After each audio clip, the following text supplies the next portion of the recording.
हाय friends नमस्कार जय Jagannath welcome back to my channel. Finally song मैंने मुझे गाँव में अच्छी और गाँव में अच्छी माने गोटे छोट फिस्ट करने आज मत बहुत इच्छा है से समस्त कहली माने आम फैमिली मेंबर को कहली कि चलो आम आज गोटे फैमिली फिस्ट करवा से आम समस्ते रेडी होगी लगी पड़ू फिस्ट प्रिपरेशन। प्रथमे आम पोखर आज माछ धरा है। माछ धरी सारा पर मौसी को सब दायित्व दिया से माछ रोसई करेंगे।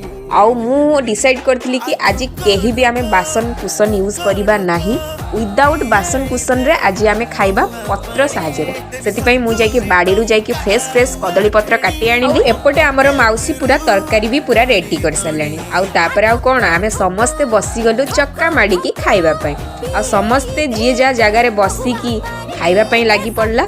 आउ आज खाइबारे माछ तरकारी माछ भजा सालेड सांग माने आज हमर फैमिली फिस्ट बहुत बढ़िया भाव में कटिला। जदि सांग माने वीडियो आपण मानकु भल लागिथिबो ताले प्लीज सांग माने चैनल को सब्सक्राइब करिया पई जमा भी भूलिबेनी।